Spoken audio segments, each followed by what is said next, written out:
Hi everyone, my name is Hasib Hirani. Welcome to the Australian and Aotearoa New Zealand section of the third global reading for freedom of expression and solidarity with Palestine.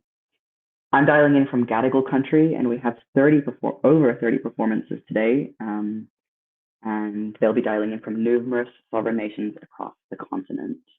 It's been 3 years now of censorship and targeting of authors across the continent because of their stance against genocide. So it feels really important to be able to share our work and our voices despite the desperate attempts at unwriting them. Rather than reading my own work today, I'm going to share an excerpt from Ali Smith's Glyph, which articulates so well what I've been returning to on days where our resistance feels particularly difficult. I hope it galvanizes you the way it does me. A tyrant runs a country. He does this via a lot of other people doing this tyrant's work for him. They do it partly because they think he'll kill them or their families if they don't, and partly because it makes them feel powerful too. One of the things you're not allowed to say in this country is that the tyrant is a tyrant. Anyway, the tyrant wakes up one morning to find there's this person out there who is going round telling the populace the tyrant is a tyrant and encouraging them to say so out loud to each other. So the tyrant has the person followed, then attacked, then beaten up and stripped of all their money. Then he has the person arrested, put in prison, and occasionally tortured and starved and kept alone in the cold. But the person doesn't seem broken by any of it. The person still seems light as anything, and when anybody catches a glimpse of the person, like a guard or another prisoner, amazingly the person is warm, witty, even funny, while still pointing out, in all their warmth and lightness and funniness, that the tyrant is a tyrant. So the tyrant has the person killed. He tells everyone in the country that the person who was his opponent has died of natural causes, though everybody knows the person has been killed. He forbids people to see the body or mourn the dead opponent publicly, and when the person's funeral takes place, he forbids people to go to the funeral. Then after the funeral, he has the body dug up secretly, and secretly has it burnt. Secretly, he keeps the ash that used to be the person who opposed him in a sealed container, and he keeps the container in a safe, inside a larger safe, in a vault, in another vault, in a cellar purpose-built deep in the ground in one of his big houses. One night, when he's in that big house, the tyrant can't sleep because he keeps hearing this little trembling noise, like if you could hear the sand fall inside an egg timer, or like mortar crumbling just a little, very tiny deposits of stone coming loose every few minutes inside one of the walls of his bedroom. Then the tyrant starts to hear this noise all around the house too. So he goes to stay at another one of his big houses. He has a lot of big houses. But wherever he is, whichever house he stays in, whichever of their rooms he's in, he can still hear the noise. So he goes to spend a week on his giant yacht. His giant yacht is even more luxurious than his houses and as big as a floating street. He lies down on the bed in the master bedroom and closes his eyes, but there it is. Even miles out at sea, the sound of stone slowly and steadily turning to powder. Wherever he is, he hears something crumbling. It's all he can hear. It's all he can think about. He wakes up again one night and he sits upright in his bed. He knows it's the ash of the opponent. It's the ash in that container that is making everything tremble. So the tyrant goes back to his big house and has the cellar opened and the vaults opened and the safes opened. He takes the container and he comes up out of the vault into the rest of the house, into one of his luxurious bathrooms. He locks the door. He unseals and unscrews the lid of the container. He empties all that's in it into his gold toilet. He stands there in his bathroom, making as sure as he can that he's got it all out of there. He even puts a finger under a tap to wet it and runs it round the insides of the container. He holds the finger well away from him, one-handedly drops his trousers, urinates on the ash in there, then he flushes the toilet, then he flushes again. He washes and brushes his hands and his nails very hard till his hands are raw, wrist to nail tips. He goes out to the little dock at the back of his house, fills the container that used to hold the ash with stones from his beach, and throws it as far as he can into the sea. That's done it. That's done with. That's better. He goes back inside, back to bed. An hour later, he wakes up in a sweat. Is there maybe still some residue of the ash there under his fingernails? He goes through to a different beautiful bathroom and scrubs himself all over with a brush. Then he goes back to bed. The next morning, the first thing he does is he sends several divers out in scuba suits to find that container in the water. He tells them if they don't find it, he'll send them and their partners and parents to the arks and their children to the circuses. He instructs the scientists in charge of his space program to prepare something imminently to send a piece of debris as far from the planet as they can. It takes a few families sent off to a few centers, but in the end, one of the scuba divers comes to the surface with it. The scientists strap it, stones and all, inside a rocket and send the rocket into outer space. But now, the tyrant is worrying that when he was shaking the rubble of the person out of the container into the toilet bowl, he ingested some of the ash. That would mean some of the person who was his opponent is now inside him. He goes out for a walk with his dogs and his bodyguards. He worries that the ash might be in the air he's breathing. A maid pours him a glass of water at lunchtime. He worries about the ash in the water system. Now he doesn't want to eat. He can't eat anything. He's scared to drink. He finds it hard to breathe. He closes his eyes to the sky. His opponent is the sky. His opponent isn't just inside the walls of whatever room he's in. His opponent is the walls. His opponent is lapping at the side of his boat, at the side of his dock. His opponent is the water. His opponent is the air. His opponent isn't just this world. His opponent is the universe. But does that mean he'll now try to destroy it all? The water, the air, the universe? Maybe he'll try. Why not? He's mad. He's a tyrant. He thinks he's all powerful.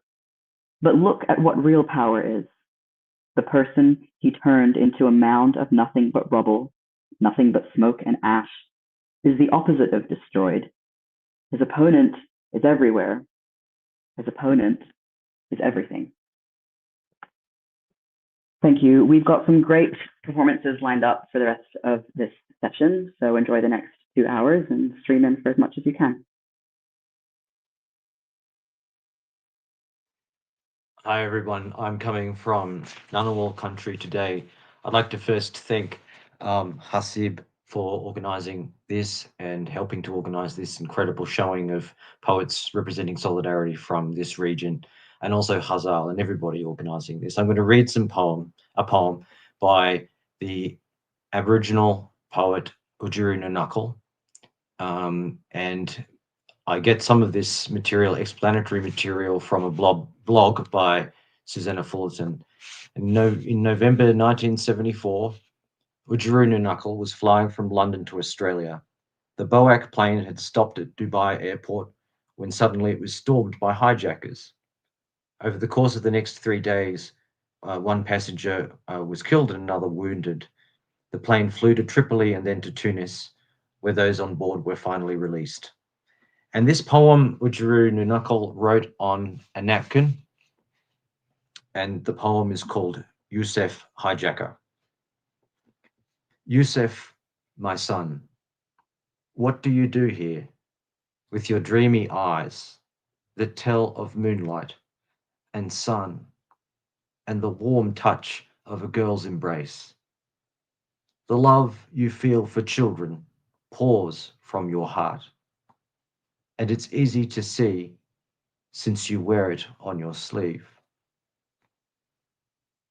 The soft lines around your mouth tell of endearments you dare not speak. Your tired eyes have seen blood and tears. fear, and contempt. I see you in the moonlight, relaxing, contented in a girl's embrace.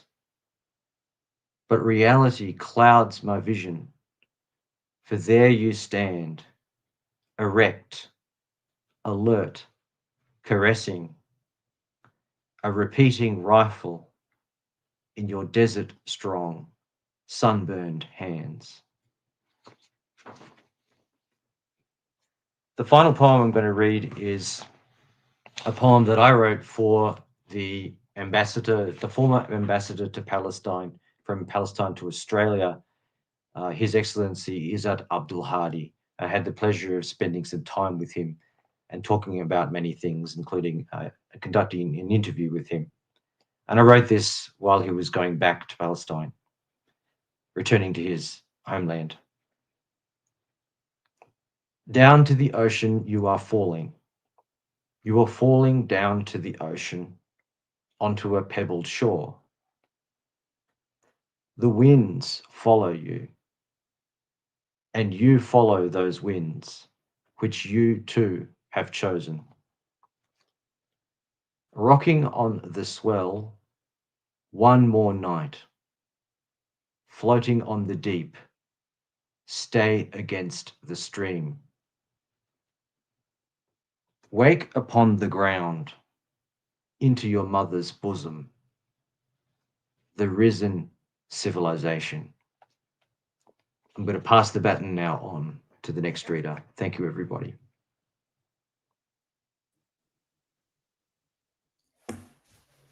Hello, my name's Eva Birch. I'm streaming in from Woiwurrung country in Melbourne. I'll be reading two of my own poems.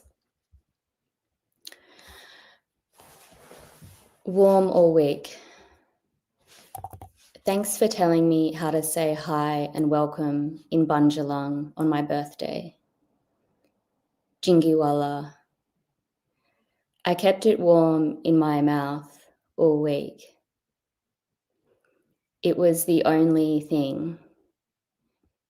It was the only thing that made sense while everyone was dying and everyone else was wanting to die.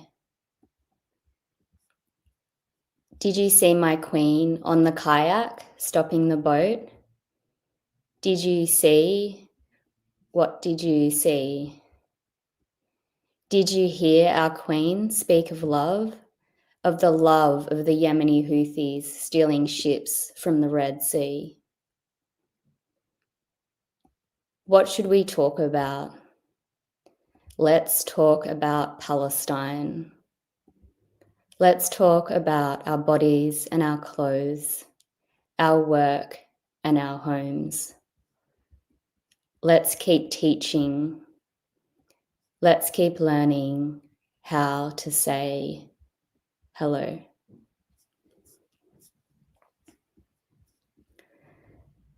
Sleeping as Pakua.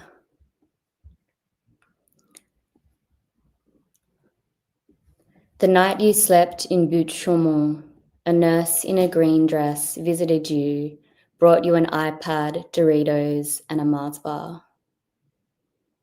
The night you slept in Butte Chaumont, the park was made into a hospital with clean beds for everyone. The park became a hospital, and the hospital became a park.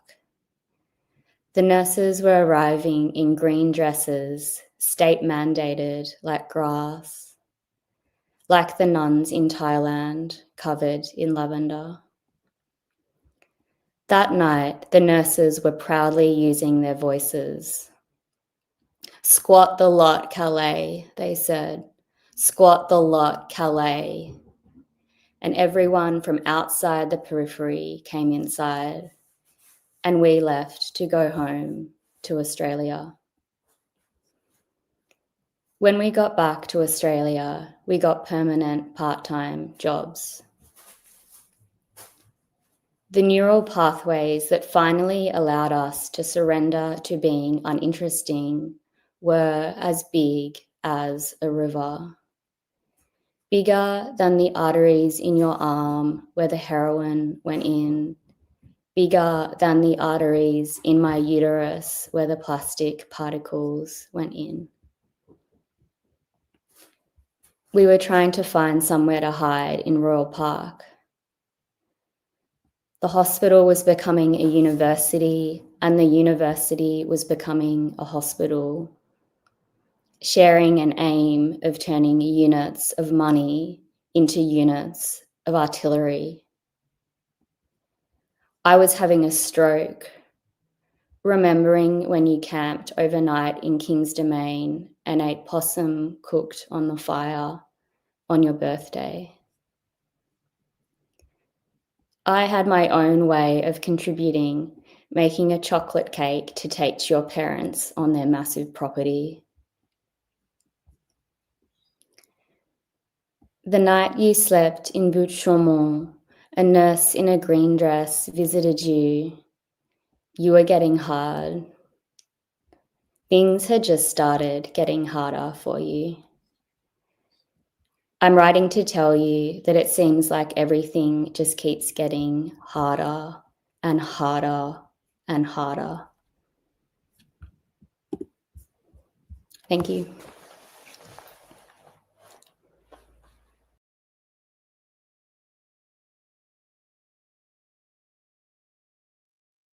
Hi, everyone. My name is Sam Magini, and I'm in St Kilda, which is Boonwurrung country. I'm just going to read a bit of this book, Let's Shake on It. Acupoint, wooden body, front, also attached with balloon, attached to, code is called by the liberation of to cut. The KE postal coercion sash, river to the scorpion, the 10 that time a total of deer, marmoset, they should be sand for rescue, since trap is small and should be. The by, from the beginning of the public, one, the land, and the social knot that must arise from it back possess, one. Let the marmoset hair pretend to be a Taoist disaster and shake it once. He thinks that if NA level is ruled, compares he the solution in meters, take his place. 10 are the simplest, the most worthy 3. This also lost is. So it also same finds, receives to the extent and with, reached his sensitive at own people.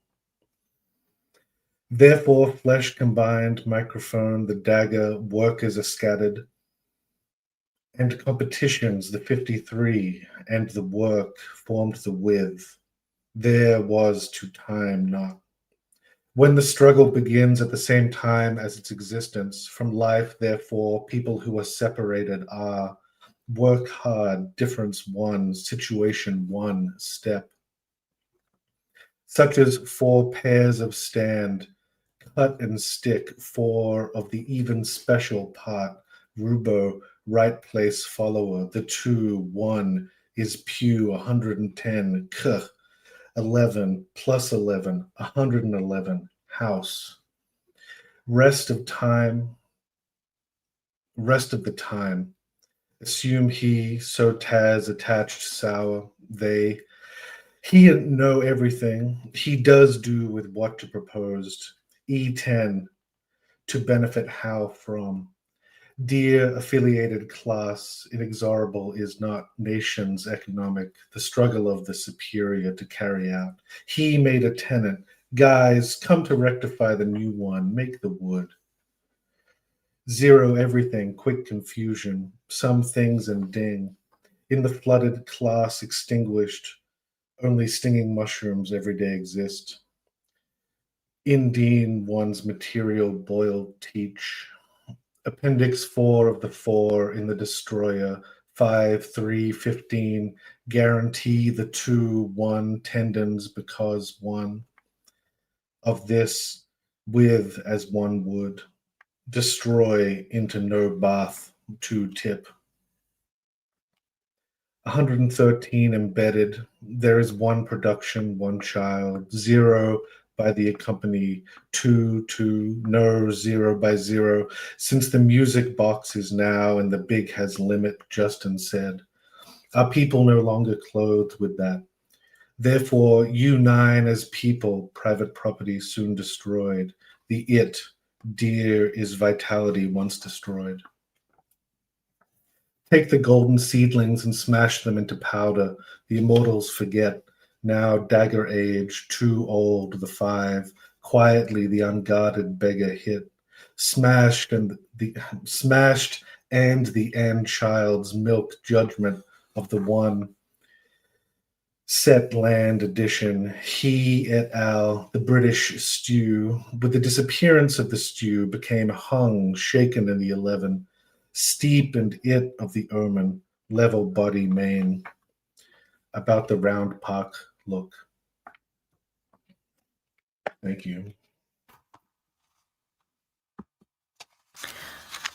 I'm speaking from Ngunnawal and Wiradjuri country. It's an honor to send solidarity to the Palestinian people. I'm going to read poems written by Mahmoud Darwish, and I'm not the first to read poems by him, and I won't be the last at this reading, I'm sure.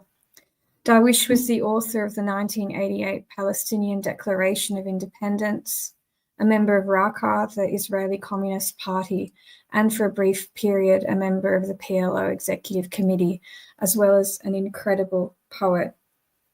I'll read a poem, Cuban Anthems, relevant for today because it's about international solidarity, translated by Hadil Jamal. Cuban Anthems. I touched neither the sugar cane nor the green land. I did not ride a fisherman's boat in the Caribbean. I did not splash a drop of water. I did not stay at a hotel for tourists and strangers. I did not get drunk in Havana on the sweat of the poor. I did not dip my pen in the wound of the wretched and miserable. I did not read Cuban poetry, but I have of Cuba things and more. For the words of revolution are light, read in all languages, and the eyes of the revolution are a sun that reigns in all weddings. And the anthem of the revolution is a melody known by all bells. And the flag in Cuba is held by the revolutionary in the Ores, and the roots of revolution, no matter how many branches they grow, they sprout from the same barricade, and the blue, red, and green flame sparks from the same anger.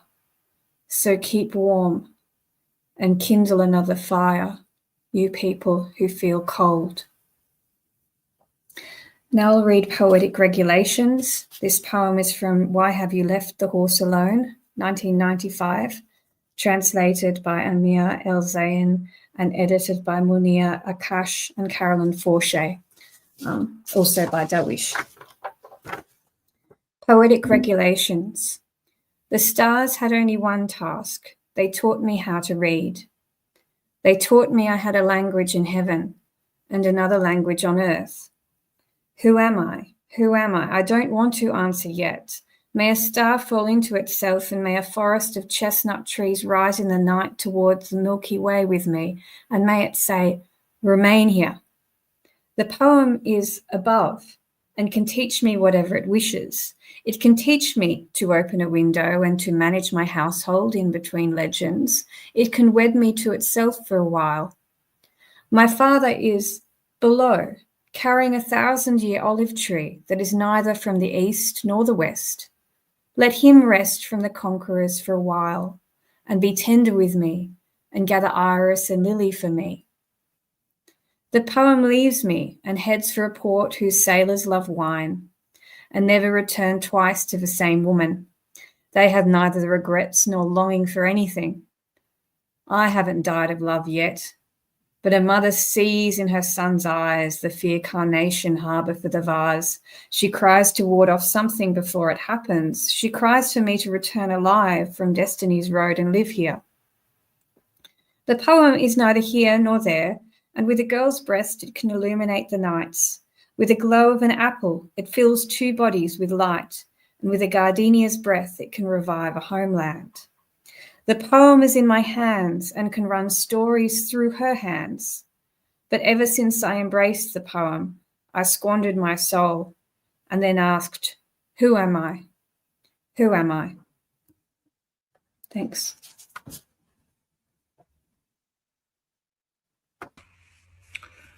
Nā mihi tuatahi kia tangata whenua o te tara o te ika a Māui. E hia ana au ki te mihi I ngā tangata o Gaza me te mate o te tini o a rātou tangata Palestine. Mai te awa ki te moana, whakatau mai ki runga ki te kaupapa I tēnei rā. Tēnā koutou, tēnā koutou, tēnā koutou katoa. When you want to understand, just look at the plants. We use our hands and we turn over the soil and the worms wriggle and we plant the seeds even though permanence is not guaranteed. We know that roots can move deeply down into the earth's inner limbs. We know that tears are seeds and so are words and so are dreams. We know that if you truly belong to the land, then you don't dredge the volcanic mountains to build roads, and you don't dig up the wetlands, and you don't disturb the mangroves, and you don't value progress over continuity, and you don't drop so many bombs that it's the equivalent to dropping 2 atomic bombs into the soil that was once abundant with life. We love our land because it's a part of us, with the rocks in our throat and in our hands hurling the tanks back. We gently ask Papa Tuanuku if we may take from her. And as we speak to the rocks, we grind into paint that we write our names with and tell our stories to and paint our bodies with. We know that our names exist in an ever-growing circle that encompasses everything and will exist forever. We will protect and care for each rock and each blade of grass, and the rocks that are red like our blood will bleed onto the earth from between our thighs and grow life even in the worst of situations. We know how this began with papal bulls, legitimizing death and land theft, and that this is the whakapapa of Europe, and that this was invented through privatization and the enclosure of space where people could share, but sharing stops short of endless growth, especially if some can climb while others will fall. We know only of Europe that sought to homogenize differences everywhere, to become one but not many. When you want to understand, just look at the plants. Seeds taken, seeds stolen, traded and taken and sowed in land stolen, traded and taken. We know the ravages of empire are evident on every leaf and in every drop of water across the oceans, skies and land. We have lit a small fire that will become bigger and wake up the sleeping taniwha beneath the mountains that we belong to. We know that we must walk a path against the house of money and the powerful.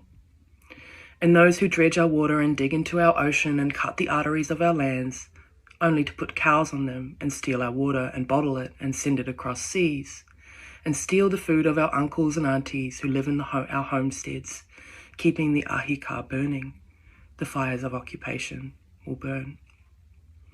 And today we too say enough is enough, and that we are the inheritors of the true builders of our nation, and that the land of milk and honey always was and always will be our land from the river to the sea, because none of us are free unless all of us are free. Kia ora.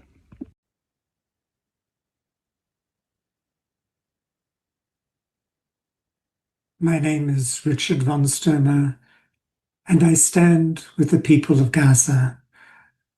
I'm reading 3 poems from a collection of poetry, slender volumes.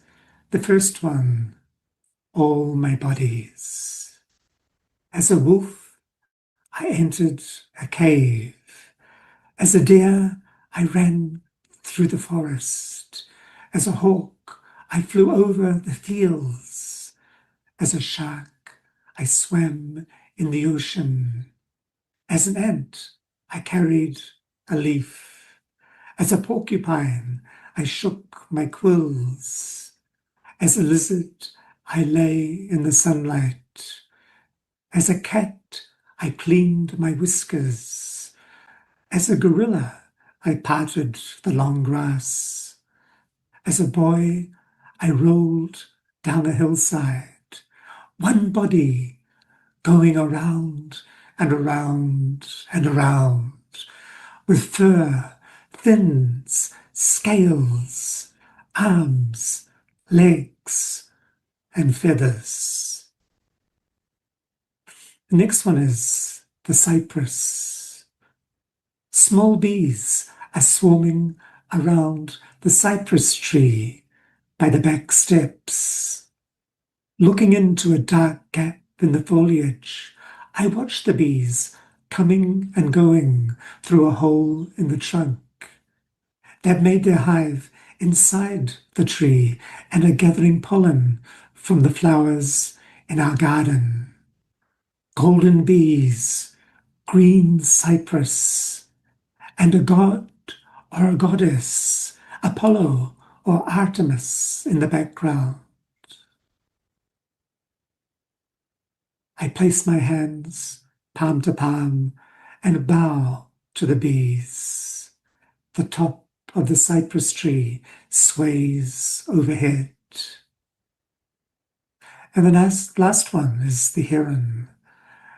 Early evening, the sun setting behind Hillsborough, and a heron in the same place as yesterday, patrolling an expanse of grass by the lagoon, picking out worms from the rain-damp earth. Nearby, motorbike traffic streams past in both directions, each vehicle with their lights on, forming glittering chains. In an hour, it will be dark. The heron will return to its tree. A head will be placed on a pillow. Nothing to think about. The end of another day.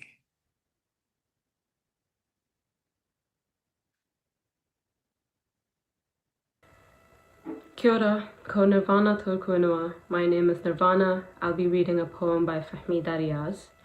Fahmida Riaz was a poet, writer, and activist in Pakistan. Her writing was anti-imperialist and feminist, and she founded the magazine called Awaz in Karachi in the 70s.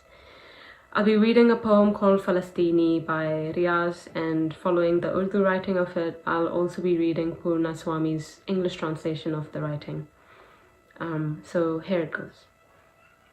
फ़लस्तीनी फ़लस्तीनियों की खाना जंगी से मुतासिर होकर शिद्दत गम ने फ़लस्तीनी को दीवाना किया, परा परा करके अपने नंग का वो सीधा बुर, अपने नाखून करके पैवस्त एक गुलू, अपना पंजा उसने अपने ही लहू में भर लिया, अपनी लाशें, अपने कातिल, अपनी घोर, अपने कफन, अपना दामन, हाथ अपने, अपना काफ, अपना दहान।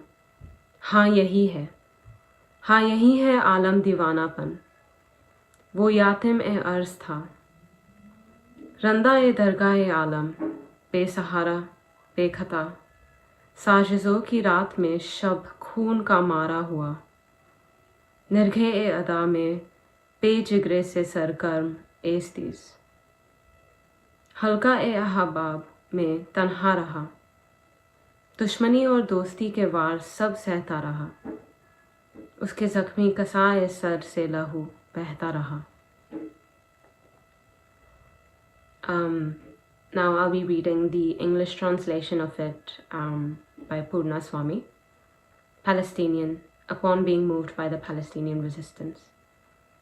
The ferocity of grief drove the Palestinian mad, tearing at the battered chest of his honor, piercing his nails through his throat.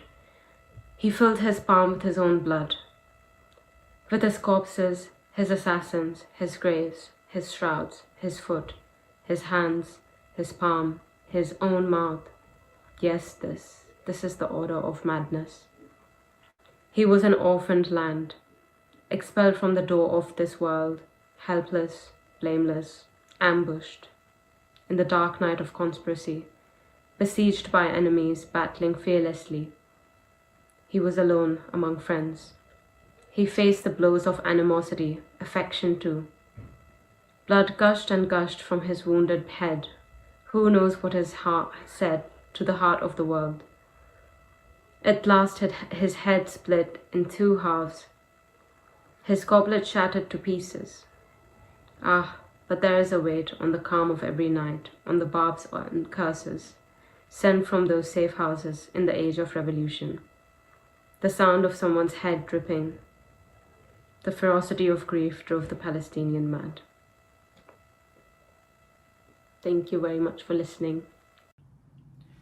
Tēnā koutou katoa. My name is Balmohan Shingade. For freedom of expression and solidarity with Palestine, I'd like to share with you, from Titirangi in Aotearoa, New Zealand, a poem I heard sung at the site of a protest in New Delhi, India, by the Hindustani singer Shubha Mudgal, a poem in Urdu by Habib Jalib from Pakistan, called Dastur, meaning system or structure.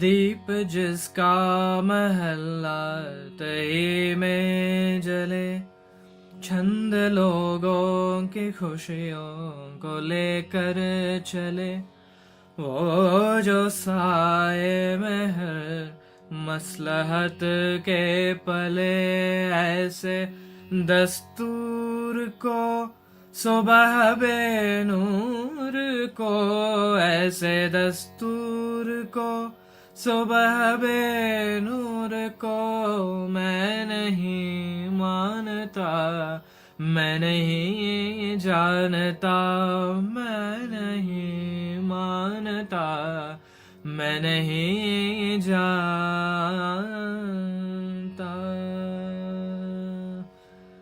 The light which shines only in palaces,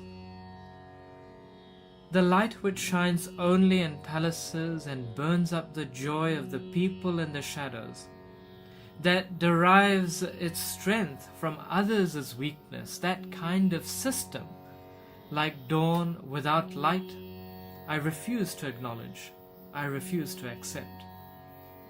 दीप जिसका महल्ला तही में जले, छंद लोगों की खुशियों को लेकर चले, वो जो साए में हर मसलहत के पले, ऐसे दस्तूर को सुबह बेनूर को, ऐसे दस्तूर को सुबह बेनूर को मैं नहीं मानता, मैं नहीं जानता, मैं नहीं मानता, मैं नहीं जानता.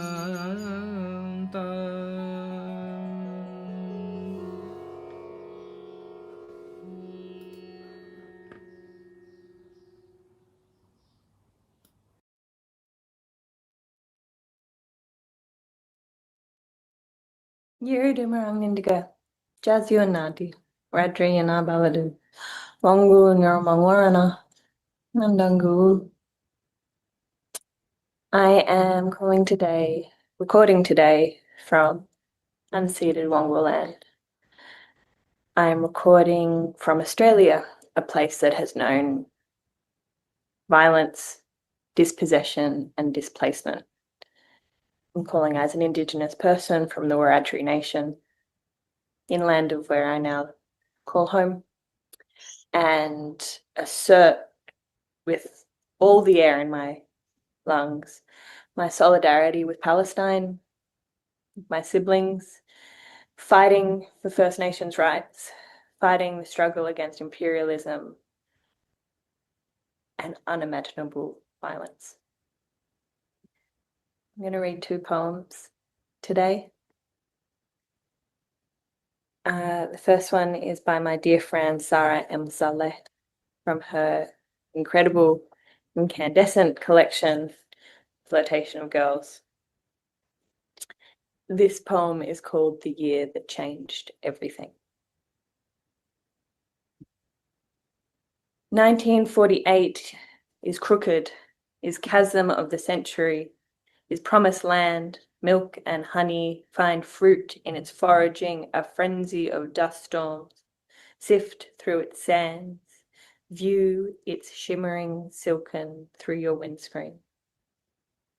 1948 is the Mediterranean and its charred sky, is the queerest city on this planet, is music full blast, dizzying fun park ride, is ancient, don't you want to be free in this future utopia?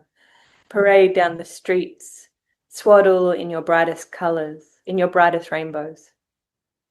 1948 is stockpile of prickly pears and the poisonous eucalypts plated across the vistas.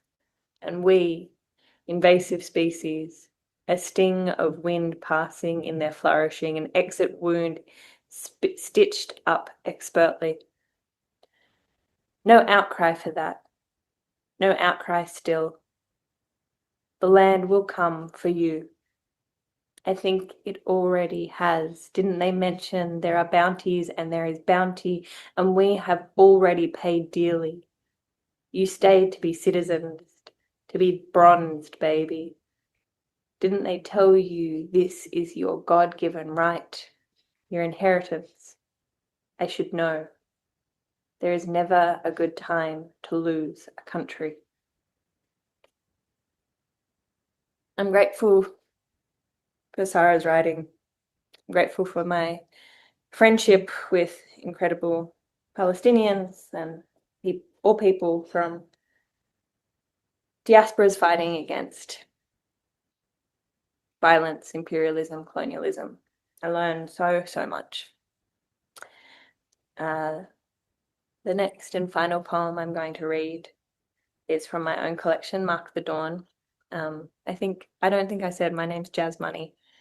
And I'm going to read a poem called Our Abundance as Though It Were Honey. Don't tell me of the matriarchs by comparing them to kings. I want to hear that love song with the gravel from your belly, about the worlds our women shaped from the molten rock, washed in the sweet water that collects between them thighs. Did you see the way they raised homes from the wind, the way they carried our abundance as though it were honey? There are ways that this love makes and unmakes me daily. Blessings that are the tender gift of responsibility. A community carrying ancient, all this knowing, that to hold is to be held, and so witness how it is carried. This love burning in the chest since the first fires made us. Thank you all, Mandanguru, in solidarity with you all today. The days are long and hard, and my heart breaks. Free Palestine, free Gaza, land back. We do this with our hands held together. Thank you. Joining this global solidarity reading for Palestine. I'm joining from unceded Wongal land in the inner west of Sydney.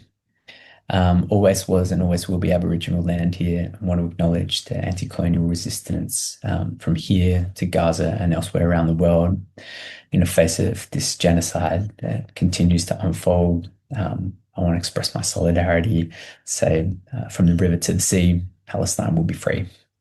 I'm going to read a couple of excerpts from a long poem called Year of the Ox. It's a poem about crisis and the things that allow us to continue to struggle. Here goes. It's not about the thing, but the this and that of it. It's not about the codex, but the pot of dal, earthy, inviting, endless. It's not about the word, but the grammar of incompletion. It's not about the house, but the copied key.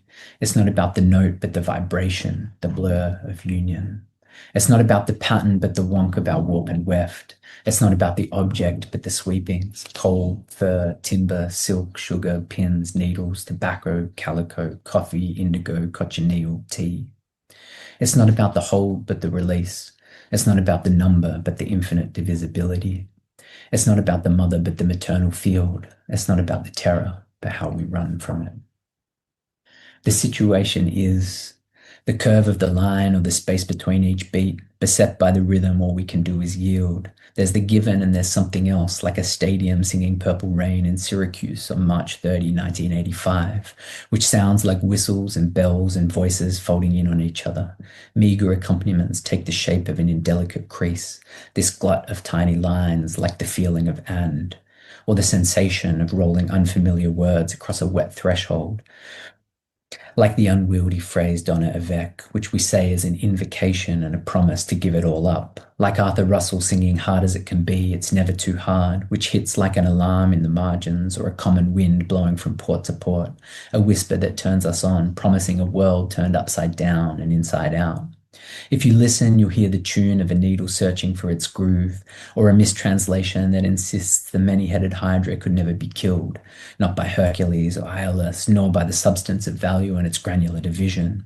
The sensation of being lost means the mood is endlessly October, or it's the 1st of January 1804.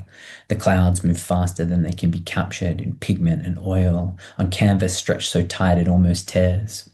This is the beginning of utopia. Its material is time, we say as we cleave our gaze backward and forward.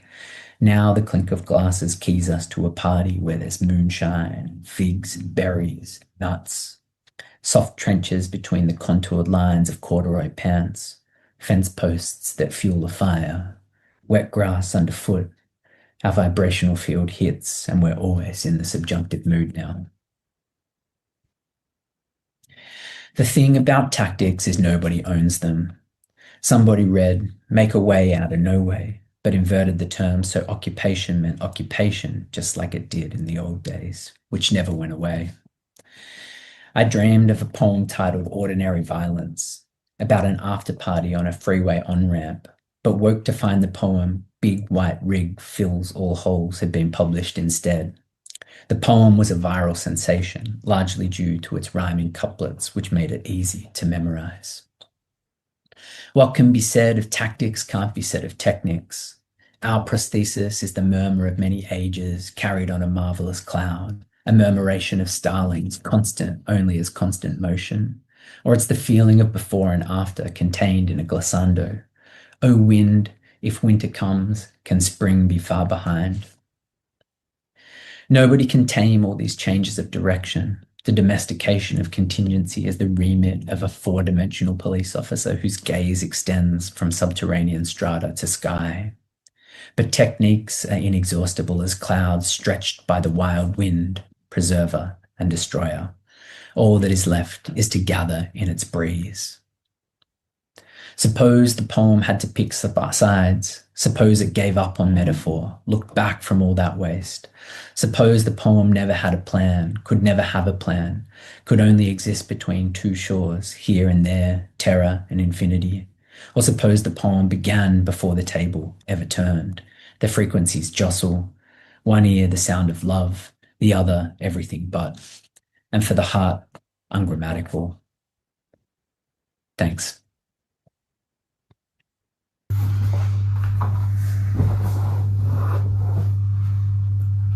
My name's Ender Bashkam, and I'm reading to you here on Gadigal land in Sydney, Australia.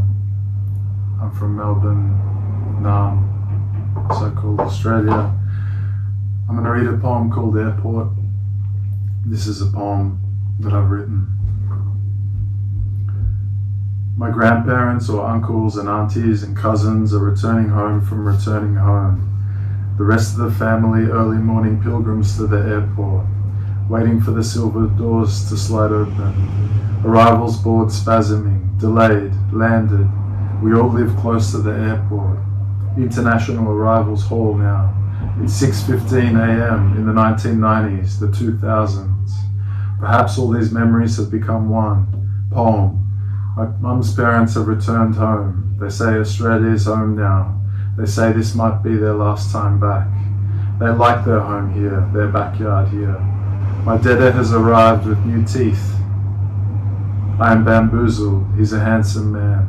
He has a new suit too and a tan.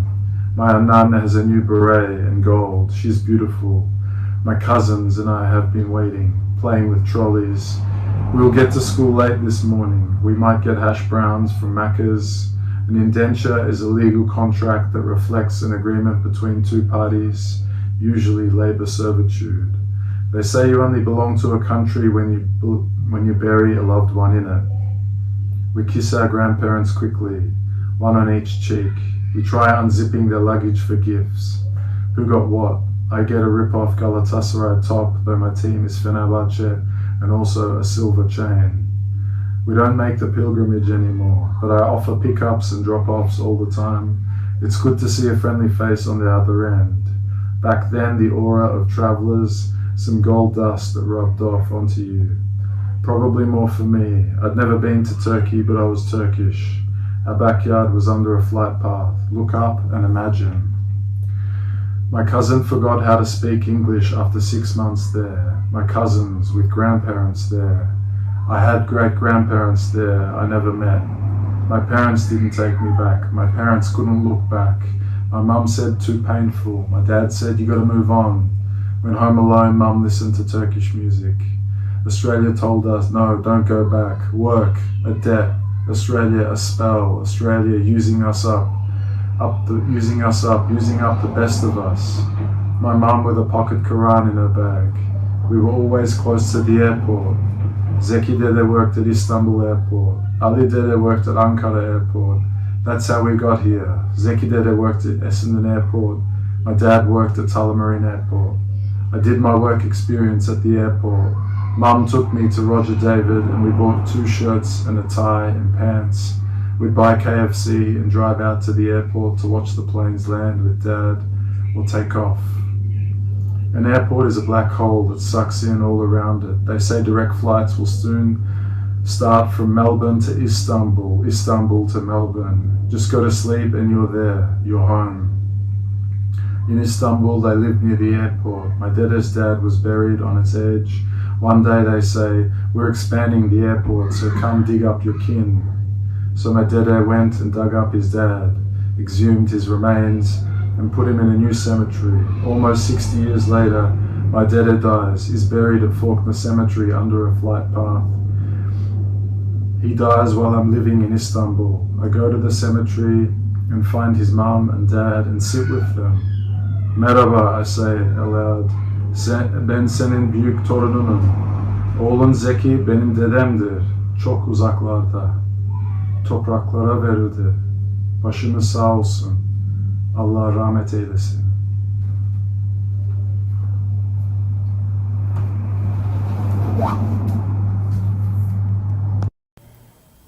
Hello, my name is Manisha Anjali.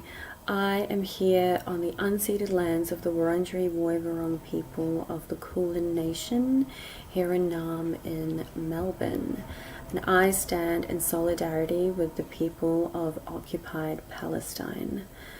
Like the other readers today, I call for an end to the genocide and an end to the occupation.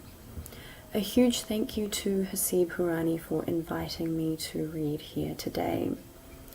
This year I have been devouring the poems of Etel Adnan, particularly her books The Arab Apocalypse and Sea and Fog. Today I will read a couple of small excerpts from Shifting the Silence. Our words don't suit prophecies anymore. That power is left to other species, to oak trees, for example, to the tides, which through their restlessness carry a phosphorescence we're not equipped to hear.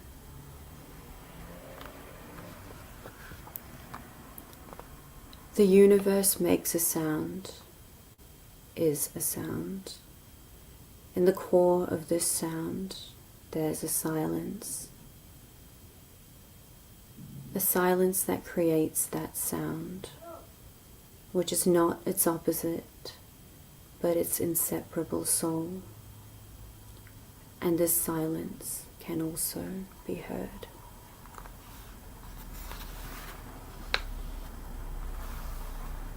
My favorite time is in time's other side, its other identity, the kind that collapses and sometimes reappears and sometimes doesn't, the one that looks like marshmallows, pomegranates, and stranger things before returning to its kind of abstraction. I used to be fond of time as it was a matter that helped us feel intelligent. Today, I see eternity everywhere.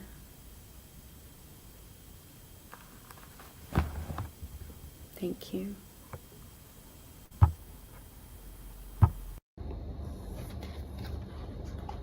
Kia ora whānau.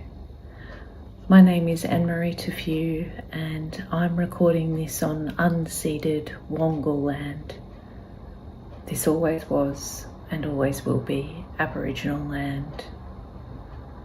The poem I'm reading comes from a collection titled Rivka, and it's by Muhammad El Kurd.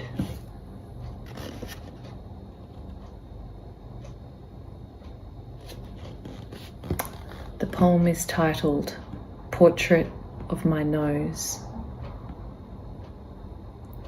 Arrogant with height, one nose away from clouds. I have my grandmother's, and in the knot, tangled, a homesickness for people generous with nose. My grandmother's is beautiful. Mine is one nose away from beauty, one away from Anglo-Saxon. I have my grandmother's, and my grandmother had pride, favoured functionality. She was never a nose away from anything but jasmines. Free Palestine. Hi, my name's Nam Lee, and I'm honoured to be part of this reading and to be reading in solidarity with Palestine. I'm going to be reading a couple of poems by Samil Al-Qasim, translated by Nazir Aruri and Edmund Gassib.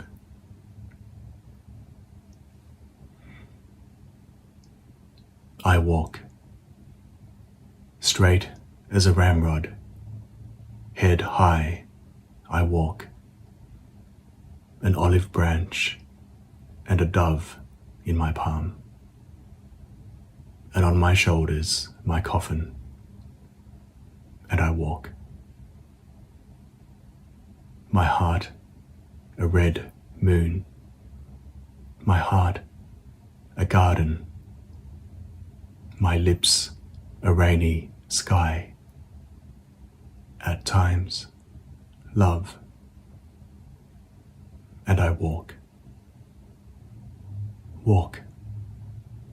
straight as a ramrod, head high, an olive branch and a dove in my palm, and on my shoulder my coffin.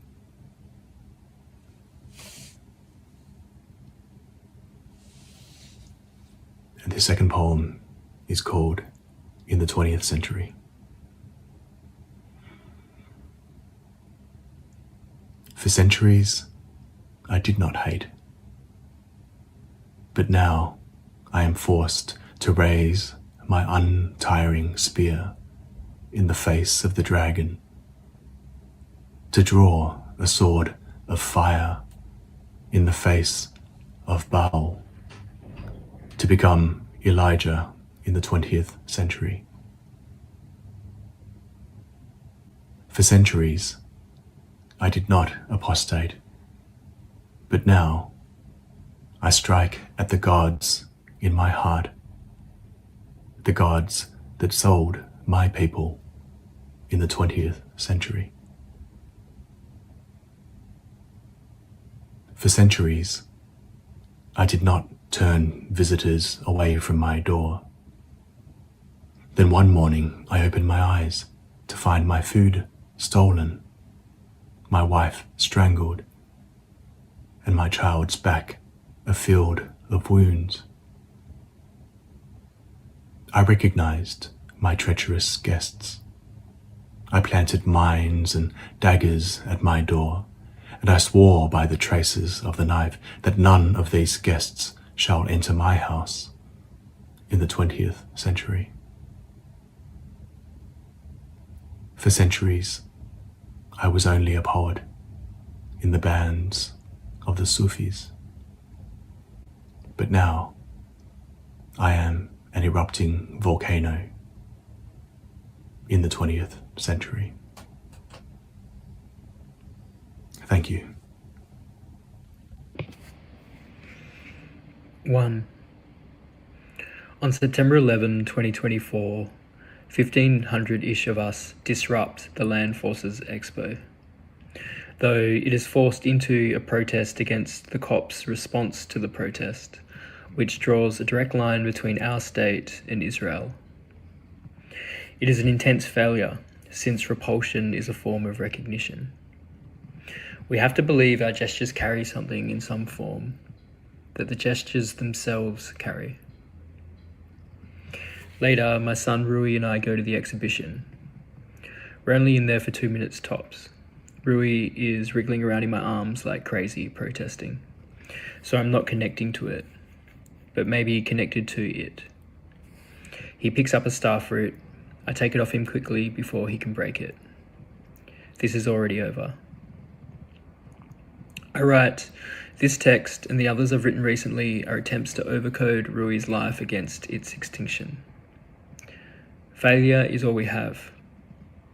It is a cherished field of communication. 2. I get that it's enough for it just to sustain a mode of circulation, right?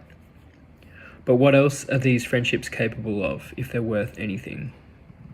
What will happen when we are engaged? I mean, what is happening now that we are?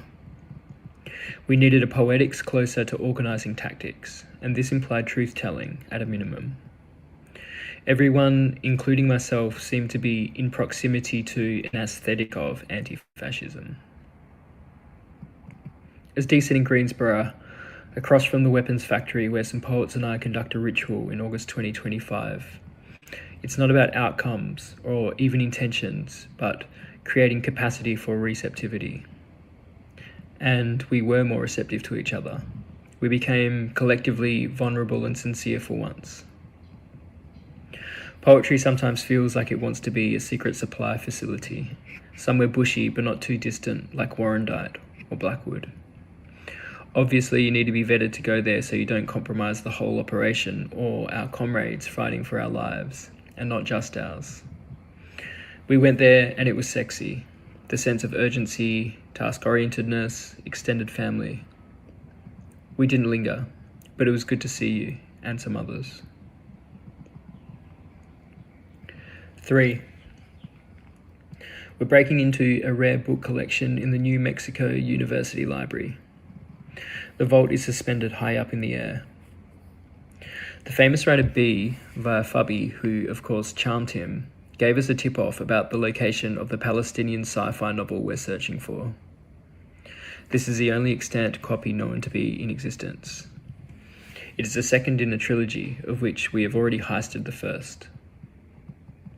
We climb up library ropes, which start simple enough but get trickier, finally catapulting into the vertiginous globular holding room. We find it quickly. Its cover is as blue and green and perfect as the earth. 200 or so pages. The owner of the books immediately appears at the entrance, wry, obviously capable of violence. I stick my hand in my hoodie pocket where it is making a shape. The dream symbolizing that because I can symbolize them, their children are not safe.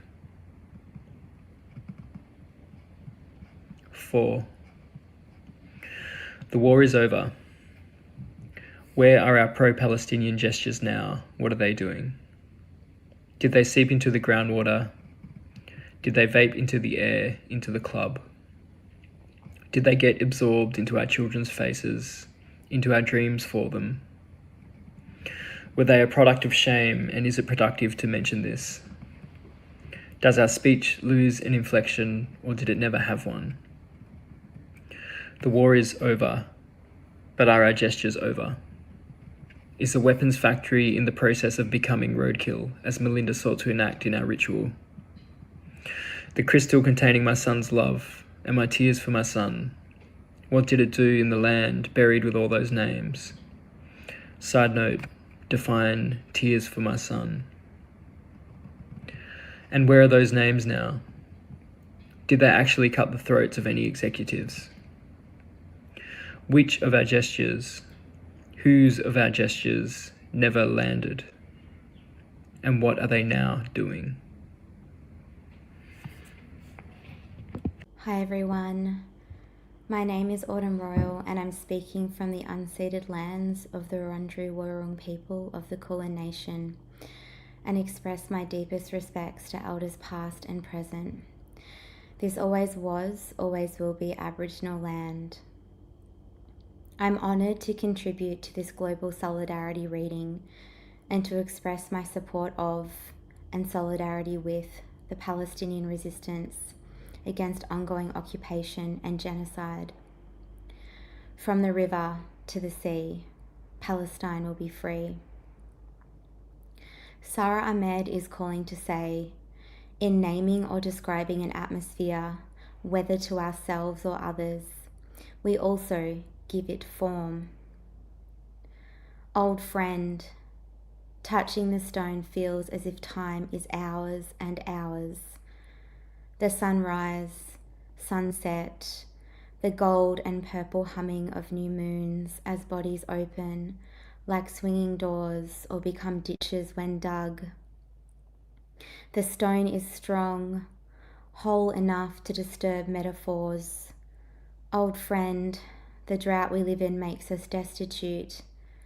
As the hosts rise with bright, bright warmth, the high seek the lowly, while the great seek the small. The first sight of the stone is as vivid as dew on leaf. The shapes, the colours. This stone, the stone, all stones will outlast man-made hours and hours. Atal Adnan is calling to say, as earth doesn't expand, power does and may get out of hand. O question the absolute, and then as days repeat, address it again. A tender ritual without handclasps, demanding vindications to follow. The honesty of a fragmented thing. Revising contracts, as in turns for time and chance to efface inheritances. Drag the turn along. Nor Hindi is calling to say, fuck your lecture on craft, my people are dying. And measurements do not amount for impulses and solid interpretations to cradle life between the neck and stomach. What does it mean to be in a body? Is context enough? Since my resignation, the senses are breaking through, into being what is or what may appear to be, into an ear and into the eye and into us. Wrestle with the swallow and try to hold it down. Consider all things beautiful, the daisies and the clouds. I was late, my old friend murmured, curving against the ages of broken shells, and listening as all the pearls responded. Our time has just begun. Cecilia Vicuña is calling to say, a poem only becomes poetry when its structure is made not of words but forces. I'm out of my depth. The more I say I write poetry, the less I express it.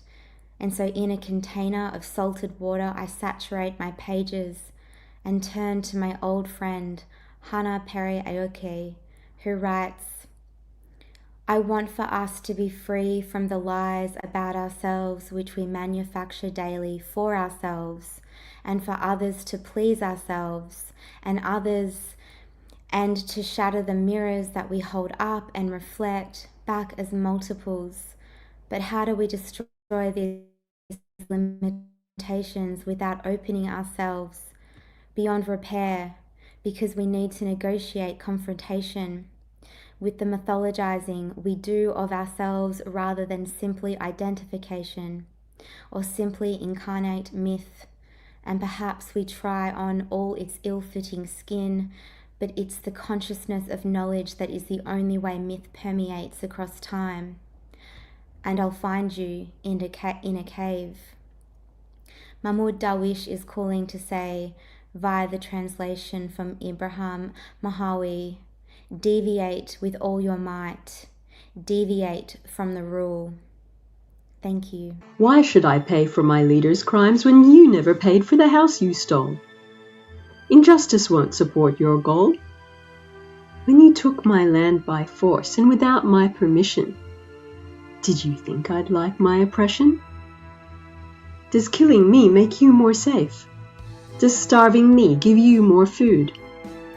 Does my suffering put you in a good mood? Why must I drink filthy water? Was its cleanliness a threat to you? Just like those babies in NICU. When you made more enemies by forcing loved ones to meet their maker, did you really think you'd be safer? Why are we not human enough for you? Do we not smile when we are kissed? And when you strangle us, do we not resist? Yama, I'm Alison Whitaker. I'm a Gomeroi poet coming to you from Gadigal land. It's an honour to be able to offer these poems in solidarity with the Palestinian mob as part of a long tradition of Aboriginal Palestinian solidarity. Thank you. Many girls, white linen. No mist, no mystery, no hanging rock, only many girls, white linen, men with guns and harsher things, white women among scums, white linen, starcher things. Later plaques will mark this war. Nails peeling back, floor scrubbing back, black chores, white lux, hangnails, hanging more than nails while no palm growing paler. Later, plaques will mark this sick linens, rotten cotton jeans. Later plaques will track the try to bleed lineage dry. Its banks now flood, and a new ancestor ordeal plights this, our blood. If evil is banal, how more boring is suffering evil two bloodlines from it? How more raw, rousing, horrifying is the plaque that marks something else rolling on from this place? A roll of white linen, dropped on slight incline amongst gums collecting grit, where black girls hang nails, hang out, picking their hangnails. Footwork. The stride that took our bodies here can take you further still. Bind your limbs, sluggish, fearful. Stumble hill, come higher ground. Resilience is no buzzword. Strength will weave you to the suffer rope. There is no buffer and no toughening. We wear raw. We stay alive. Long we amble on and to and from. Calamities come us to meet. Since arcs, wetlands, hawk coughing dust, sand clings and grows, and it grows your feet. But should it ever wash from you, some bank or spring or beach, and should maddening heat one day bring salt water come brush your reach, you know the stride that took you here will bear you well into the breach.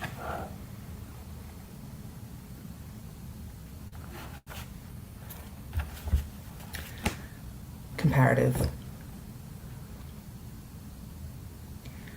Their fervours, dreams giving you fevers, their fevers giving you fewer. Their fervours, learning, moving. Their dreams giving us fevers, their fevers giving us fewer. Their fervours, learning. They dream, they learn, they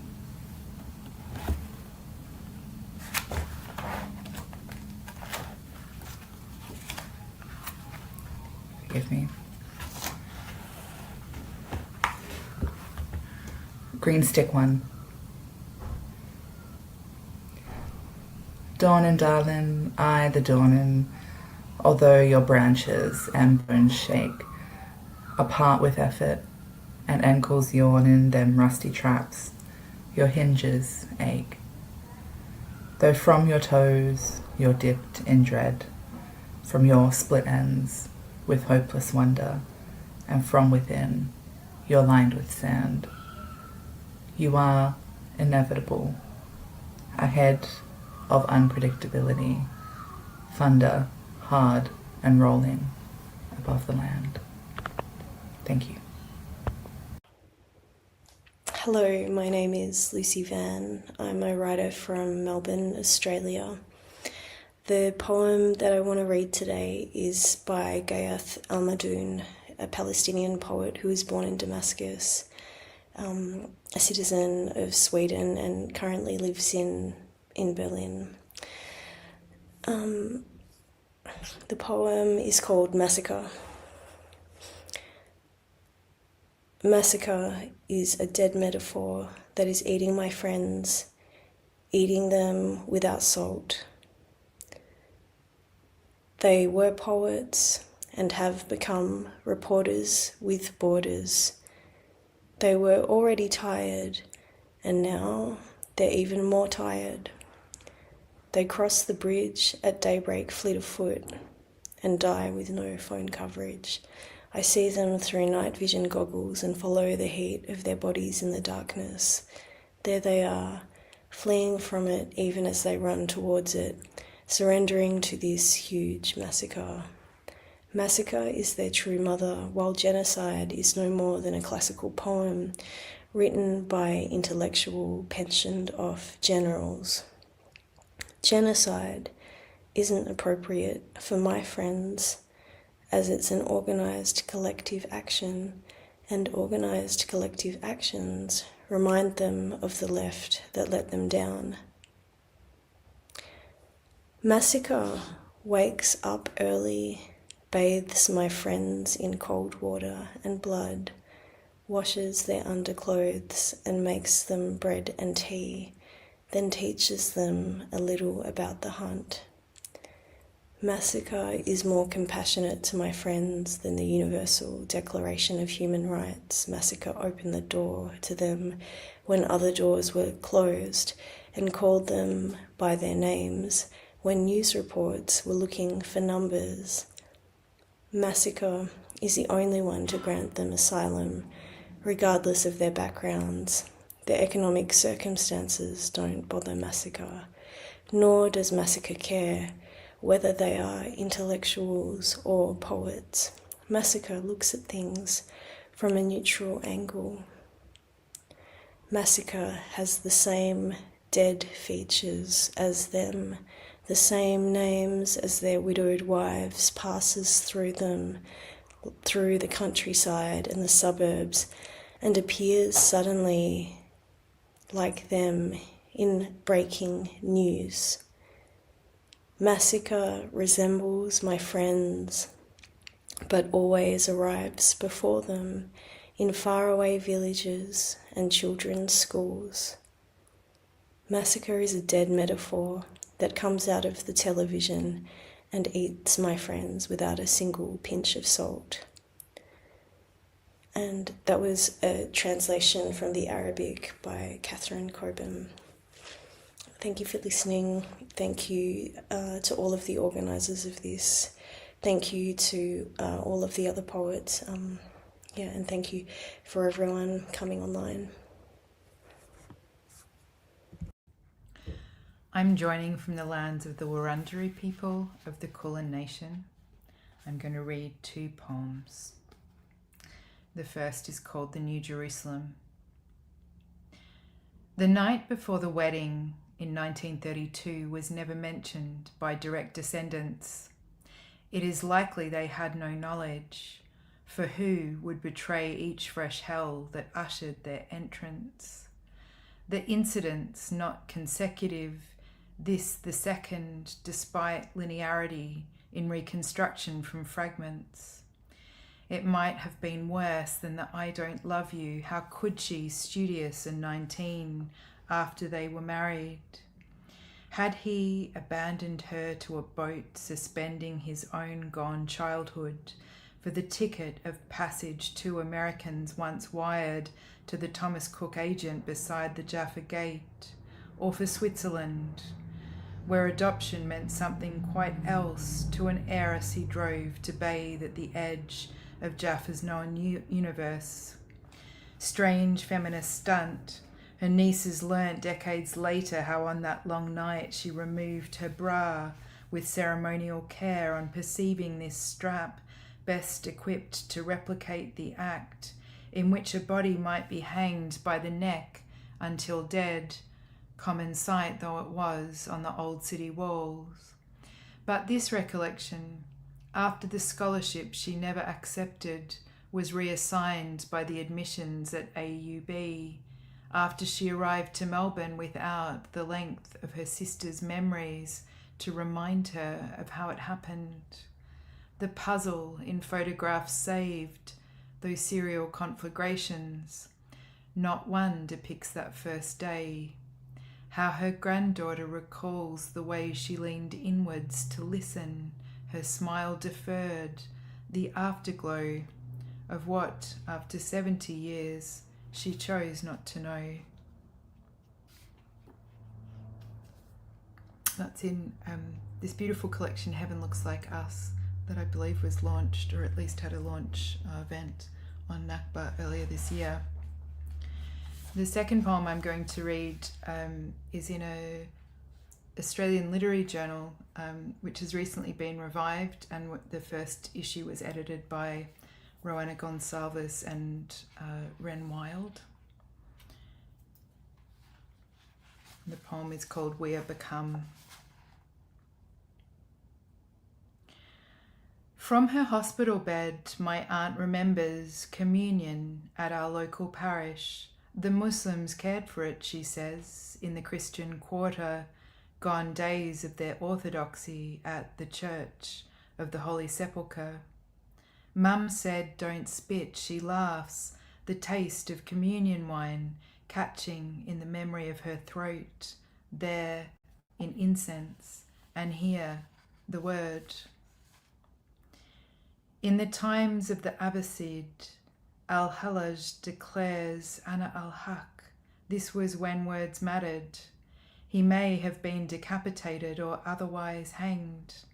Where the cremains were scattered, pilgrims came, until this too was washed away, a torrential ecstasy, the Sufi's divination. Much later, a journalist will say that imprisonment, exile, or decapitation is how you can tell the words matter. At an award ceremony, resistance, is quietly attired, saying, "This book is both a book about protests and one that acts as a protest, swathed in no visible symbols, but language is about him. Articles become an armory of liberation. June Jordan stands behind. I am become a Palestinian, after Sabra, after Shatila, balanced on a Y-shaped frame." Repaired by a team internationally assembled in 2015, the BBC described it as neglected. But the French technician muttered, "Everything is dead," examining 230 strings, 88 hammers, the body of the instrument. The canopy of Naurus Theatre exploded by Israel's bombs, a La Scala of apocalypse beneath a gaping sky where sunset does not come. The pianoforte inventory presumed an upright instead, a miracle. Hura on my t-shirt, as in Hura Hura Palestine, as in from the Yarra to Port Phillip Bay, as in from Birrarung to Nurm, later flooded by sea, as in Bahar, as in Hura from censorship, as in we remember. One day there will be nothing left to describe the feeling of what they did, only that we loved each child we never met and read their names until an intifada became a thawra and everywhere becoming. Kia ora tātou, tahagaho. My name is Chris Teese and I'm a poet based in Aotearoa, New Zealand. Thank you so much to the organisers of this global poetry reading for inviting me to take part. I've got two poems for you today. This first one is called Ake, Ake, Ake, which means forever and ever in Te Reo Māori. Ake, Ake, Ake. Fill the house with ancestors. Let them in to see danger's new forms, how it swaps its masks and fails to recognise itself in hallway mirrors, each shift introducing a new rot to infect the bones of our past. Ask the ancestors to join our voices in the streets, to brace our songs with a steady pulse. We march into the headwind that shrieks from the cracks in their broken promises. On this land and under these clouds, in this life and until the end of time, fill the house with the meaning of forever. And this second poem is a response to the art of the UK artist Lubaina Himid. This is called Audience and Performer. You enter a room where a conversation has been unfolding for centuries. Disclosures and anecdotes settle between stitches, between erasure. Here, we are lettered by what is only sayable when certain lines converge. It's impossible not to see how past and present hold power and gesture towards an allegory or an inconvenient truth. Even the remnants, recognition stripped to pieces and outlines, bear the impulse of once upon a and in the beginning. Sit in jigsaws like how a poet rolls words in their mouth until familiarity attaches itself to every edge and corner. Rebirth is wrought in love or fear. A fire has left its unkind regards. A landscape has been carved. You look and listen as both audience and performer.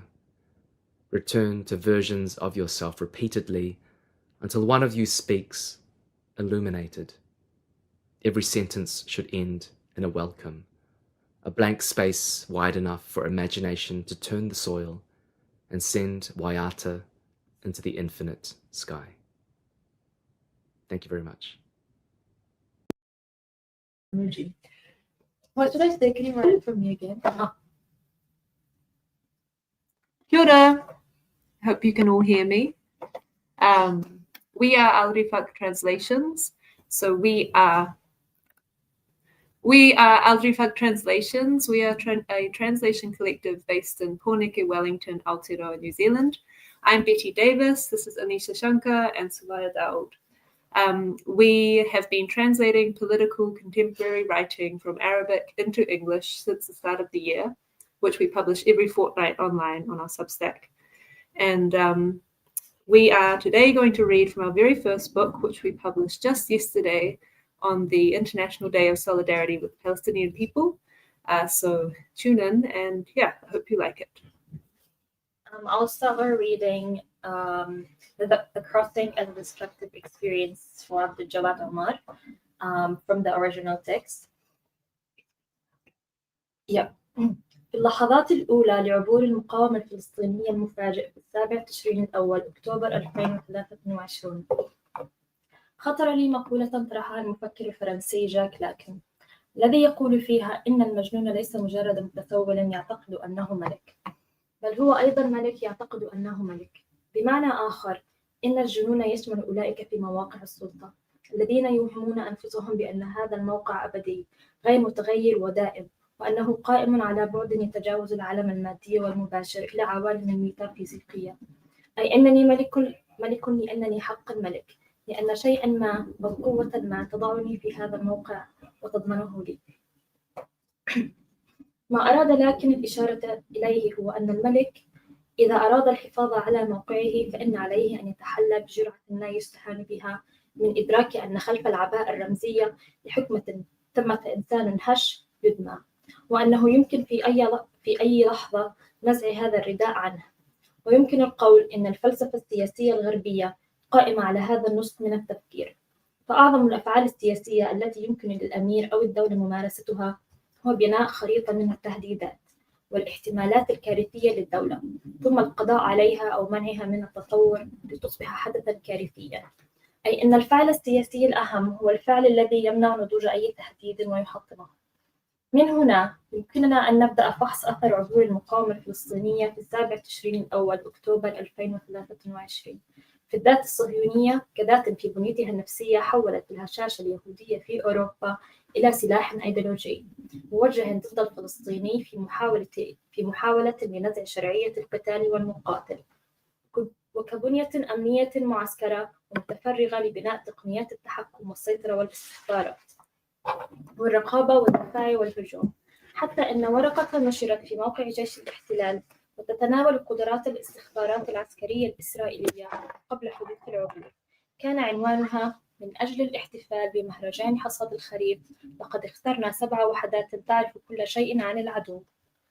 علينا في هذا السياق أن نقف قليلا لتعليل هذا التناقض الظاهر بين معرفة كل شيء عن العدو وخطاب صهيوني آخر أقرب إلى جنون الارتياب أو البارانويا. بالأحرى، كيف يمكننا من جهة أن نفهم الحديث الصهيوني الدائم عن هشاشة الدولة ومجتمعها، أو ما يسمى في الأدبيات الرائجة قلق الوجود الصهيوني، وأن نفهم من جهة أخرى الشعور الذي يعبر عنه أيضا على شكل مقالات وأدبيات ومؤتمرات بشأن معرفة كل شيء عن العدو أو قدرات الجيش والاستخبارات. كيف نوفق بين القوة الإسرائيلية التي تتحدث عن الهشاشة بشكل علني والقوة الإسرائيلية التي تعظم من قدراتها وتبالغ في وصفها والترويج لها؟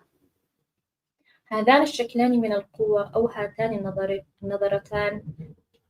النظرتان لا تختلفان إلا في الظاهر، فجنون الارتياب والخوف من الفناء أصبح ضمن خطاب الدولة ومجتمعها حديثا أو افتراضيا أو حديثا يحال إلى مستوى متخيل يساهم في بناء سرديات التضحية والحاجة إليها، في خلق تقنيات المواجهة، في إعلاء ضرورة الانتقام الاستباقي من الجسد الفلسطيني ووجوده وحضوره وفاعليته، لكنه في الوقت نفسه يحيل إلى راحة ما، الراحة التي توفرها قدرة الاعتراف علنا بالهشاشة.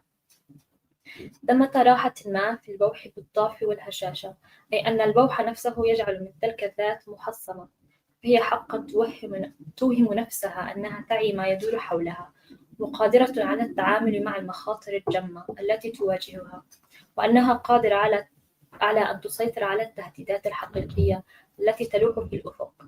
وهذا هذا النمط من البوح قائم على ثنائية ذكرى الهشاشة اليهودية في أوروبا، وحاضر السرقة المستمرة لفلسطين، بمعنى أن قلق الوجود ليس قائما فقط مثلما يعلل كثير من الأدبيات على التاريخ اليهودي، وخصوصا تاريخ معاداة السامية فحسب، بل إنه قائم أيضا على خوف مبطن من اللاوعي الصهيوني العام من أن يحاسب المستعمر على سرقته، ذلك بأنه يجد في الوجود الفلسطيني تحديا ليس على المستويين السياسي والعسكري فحسب، بل أيضا بكون الفلسطيني يمثل تذكيرا دائما له بأنه سرق واغتصب وقتل وشرد، وبمعنى أن اختفاء الفلسطيني في اللاوعي الصهيوني هو ضرورة. لهذا بالتحديد يصر الصهيوني على انتزاع اعتراف من الفلسطيني والعربي بأحقيته في أرض فلسطين من خلال توظيف آليات القوة، لأنهم في ذلك الاعتراف ربما يجدوا بعضا من الراحة بأن أصحاب الأرض لم يعودوا يطالبون بها.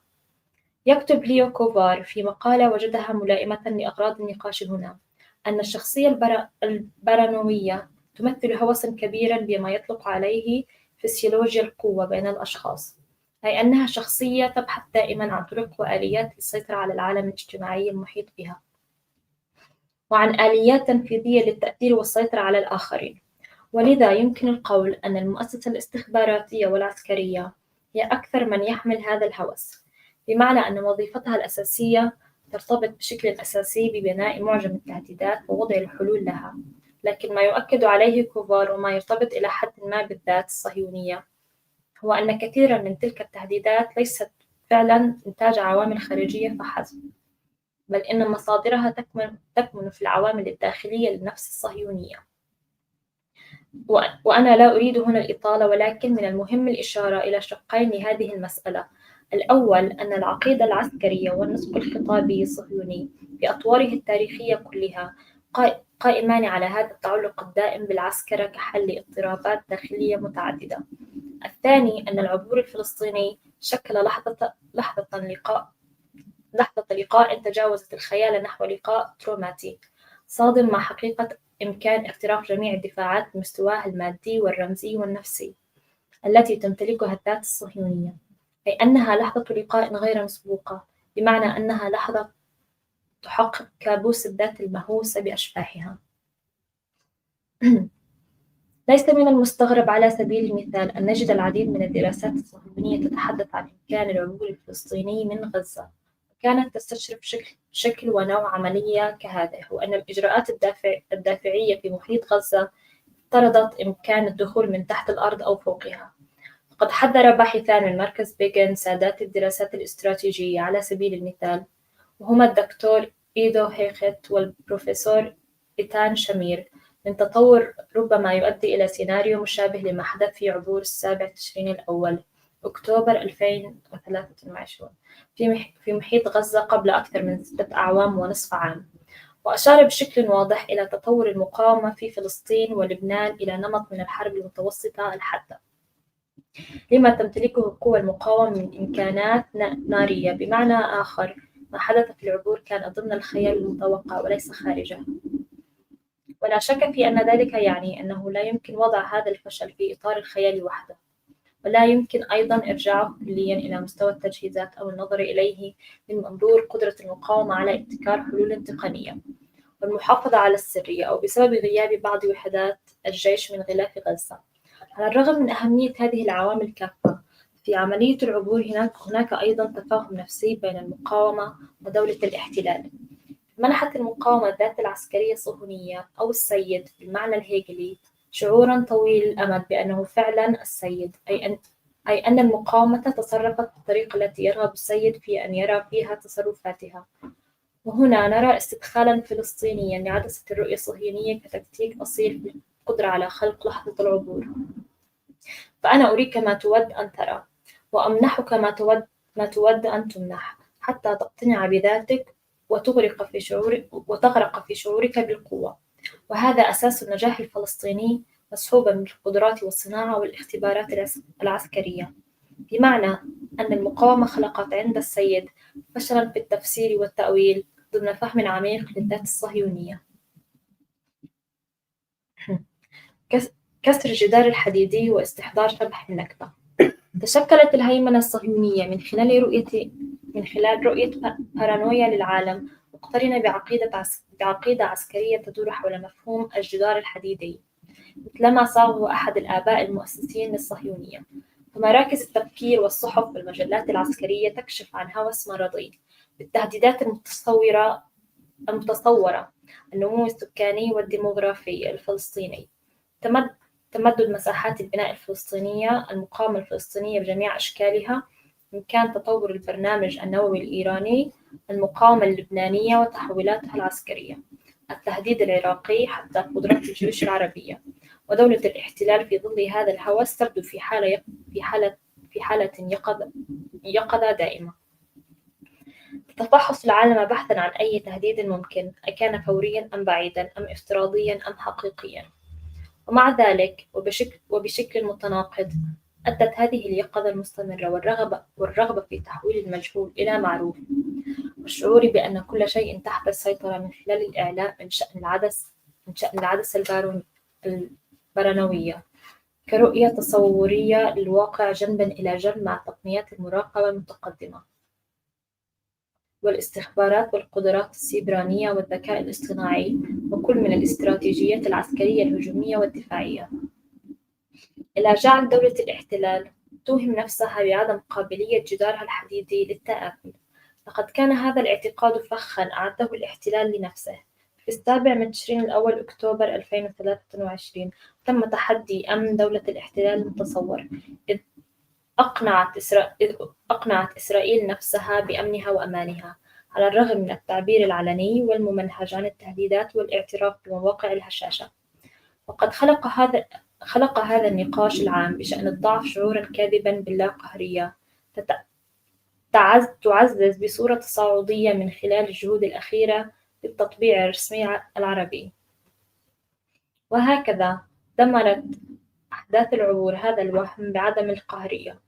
وهناك فرق صارخ بين اعتبار التهديد أو الضعف كإمكان مجرد وبين مواجهته في الواقع كحقيقة مؤلمة.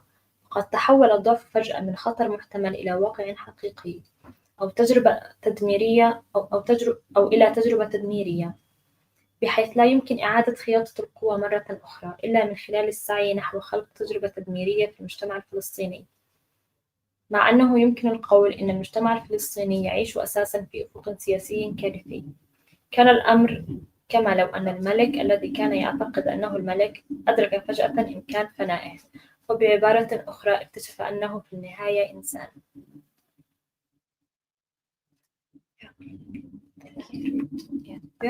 Thank you.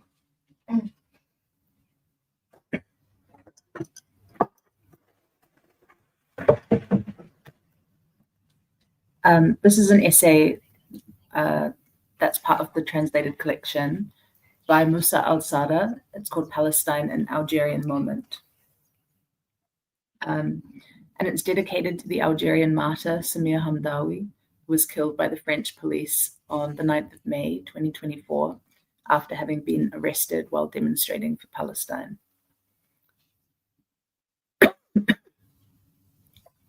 On the 1st of November 1954, a Monday evening, 1,200 Algerian fighters launched simultaneous attacks across various conflict zones throughout Algeria.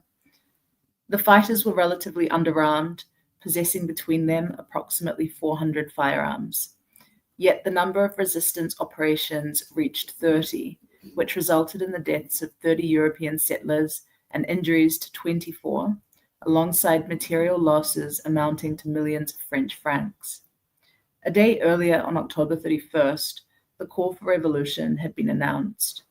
With the printing and distribution of what came to be known as the November 1st Declaration, after midnight, operations were to begin after nightfall. This date was chosen for political and military reasons, coinciding with the Christian holiday of La Toussaint and the weekend when French enemy officers were on leave. 70 years later, with the same number of resistance fighters, on the morning of October 7th, and coinciding with the Jewish holiday of Sukkot over that weekend, a similar event unfolded in Palestine, but one that bore its own historical stamp. Military operations coincided with the broadcast of the statement, Flood of Al-Aqsa, delivered by leader Mohammed Deif. In his book, The Algerian Revolution, in its first year, Dr. Muhammad al-Arabi al-Zubairi argues that the significance of the years following the November Declaration was not merely that the revolution was armed. The Algerian people had never laid down their arms since the first French soldier stepped on their land. Instead, the importance lay, according to al-Zubairi, in the number of positive outcomes achieved in a very short time in world historical terms. By his estimations, Algeria was under colonial rule for 132 years, while the Liberation War after the November 1st Declaration lasted 7 years, amounting to only about 6% of the total duration of the French occupation. In other words, events changed in a revolutionary and accelerated manner, as if history had been transformed by a centrifuge. 8 months after the Al-Aqsa flood statement, any observer can conclude that the Palestinian struggle has made advances, marked by shifts in narrative and by both material and ideological losses for the enemy, something not seen in 76 years. However, this is certainly not enough, and importantly, these results would not have been possible without significant sacrifices. In the struggle over terminology, it is inappropriate, both intellectually and emotionally, to speak of losses as some intellectuals of Arab regimes might suggest. This approach fabricates an account of profit and loss as if we are engaged in business rather than a social and historical movement. What we offer are sacrifices, that is to say, that which is incommensurable in material terms. This is one of the greatest lessons that the people of Gaza teach humanity. The family of a martyr or a wounded person pulled from the rubble does not speak like a wealthy Arab in the Gulf who calculates the financial losses of homes and possessions. The evidence is abundant. They speak directly of steadfastness to protect a collective and societal gain, which is also the logic of the resistance cradle in Lebanon and Yemen.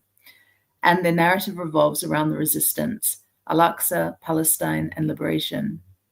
These matters are not measured by calculating profit and loss, but fall within an entirely different ethical and intellectual framework.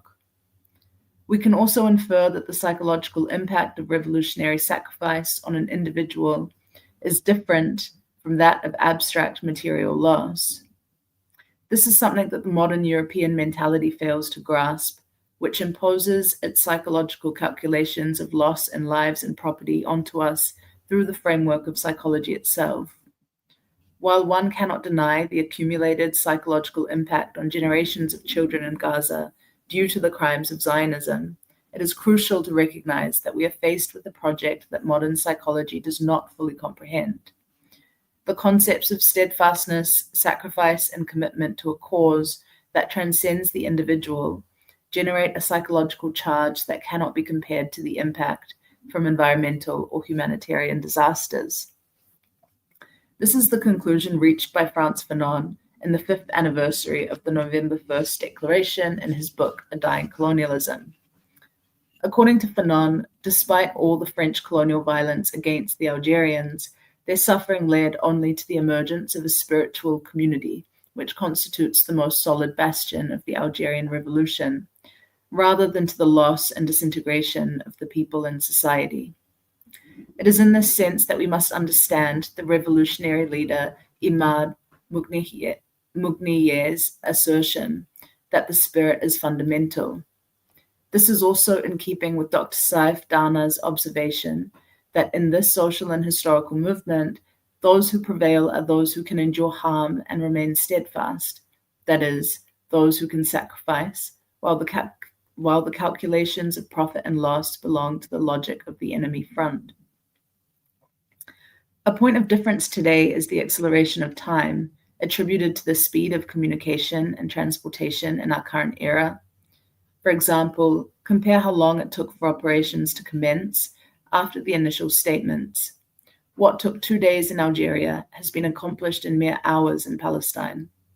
Similarly, the narrative shift that took years in Algeria has been achieved in months with the Al-Aqsa flood. It is not just symbolic comparisons that suggest that Palestine is experiencing its own Algerian moment today. Rather, the Algerian moment for Palestine arises in comparing the material foundations that led to the revolution, its victory, and the liberation of Algeria, as well as the fact that the two settler colonial models, Zionist and French, bear striking similarities that are seldom discussed. Like all settler projects, the community of settlers and colonizers is divided into several categories, which fall under the political division of a colonial right and left. In the history of French colonialism, this division has manifested in the more pragmatic political bloc in Paris and the more radical bloc of settlers in occupied Algeria, known as French Algeria, who are exemplified by the Pied Noir movement of settlers born in occupied Algeria. This structure is reflected with more complexity in the Zionist model. For simplicity, the political bloc of settlers in the West Bank and the religious right, represented by movements like Hilltop Youth, parallel the settlers in Algeria. Meanwhile, Tel Aviv and its liberal elite correspond to the relative rationality of the Parisian leadership and reach as far as the Zionist political bloc in the United States. The crucial point here is that this division of right and left does not fundamentally make the two sides different. They do not differ so much as they dissimulate. In Algeria, both the Parisian bloc and the settlers agreed on the notion that the Mediterranean Sea cuts through France just as the Seine River cuts through Paris, implying that Algerian land is an inseparable part of French territory. They also converge in their denial of the historical existence of the Algerian people, which is a fundamental point justifying the origins of the settler project, regardless of their differences under its umbrella. This was brilliantly illustrated by the Italian director Guillo Pontecorvo in the film The Battle of Algiers, where a scene captures leftist journalists questioning Colonel Philippe, who violently suppressed the revolution through a concerted policy of torturing resistance fighters to death. When, in turn, Colonel Philippe confronted the journalists, who were shedding crocodile tears over the torture of Arab leaders, and asked if they would accept relinquishing French Algeria and leaving it, all of them, left and right, liberals and socialists, fell silent. The Zionist question is no different. Take the case of the West Bank, its occupation, and the overall maintenance of the occupation. These issues absolutely negate any substantive differences within the colonial camp, but they are also some of the most prominent causes of internal conflict and disagreement. Exploiting the division between settlers was one of the keys to the Algerian victory, and this is precisely what the leadership of the Palestinian resistance is masterfully employing today. When do I read it? Yeah, another paragraph. Yeah. In the 1930s, a sharp conflict arose between the colonizers in Paris and the settlers in Algeria. While the British were in the process of eliminating Sheikh Is ad-Din al-Qassam and suppressing the Great Revolt in Palestine, Algerian protests reached their peak, albeit revolving around moderate demands for equal political rights with the settlers. This led to the so-called Blum-Violet project, spearheaded by the leftist Popular Front government, which proposed granting voting rights to a select elite of around 20,000 Algerians. In other words, the project sought to create a privileged elite among the Algerian people that would cooperate with the colonizer.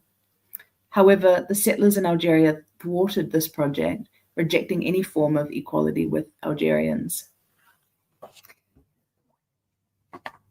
Dr. Al-Zubaydi describes this failure as a stroke of luck for the Algerians, noting that the left's plan was a diabolical scheme aimed at depriving the Algerian people of their political rights and preventing the national movement from evolving.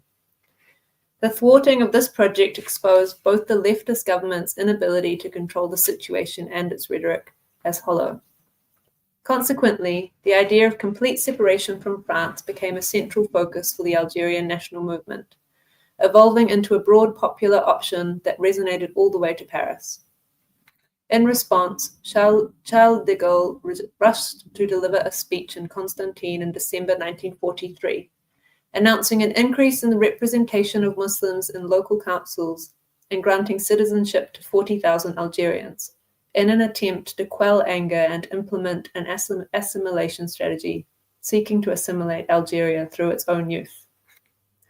In reality, de Gaulle was essentially telling the Algerians to accept this strategy and the grant of citizenship to 40,000 individuals, or face the fate of 40,000 dead Algerians. This is exactly what happened. It was too late for de Gaulle's project, as the Algerian national movement, despite its internal differences, had become an unstoppable force, only halted by the May 1945 massacres, during which the French committed genocide by killing 45,000 Algerians in just 1 week.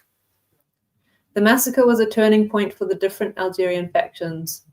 As is the case with all colonial projects, Algerians were politically divided into 2 camps, one that was committed to armed struggle and revolutionary violence, and another that pursued a pacifist agenda and sought integration with France.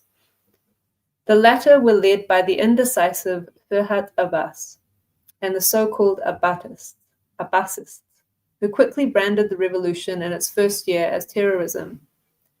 Meanwhile, the majority of collaborators with the occupier joined Misali Hajj and the so-called Movement for the Victory of Freedoms, which parallels the model of Yasser Arafat, Oslo, and Mahmoud Abbas today.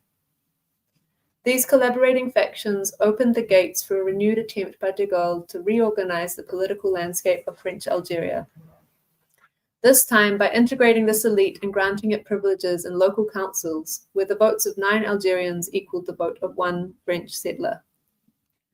This historical background forms a common thread between Algeria and Palestine, paving the way for 2 eruptions, the declarations of November 1954 and Al-Aqsa flood of 2023.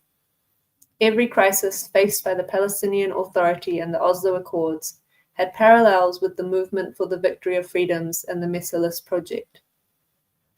On another front, the conflict over the shape of French Algeria between settlers and colonizers in Paris reached an unprecedented level, much like the ongoing struggle over the shape of the Zionist state today between the right and the left.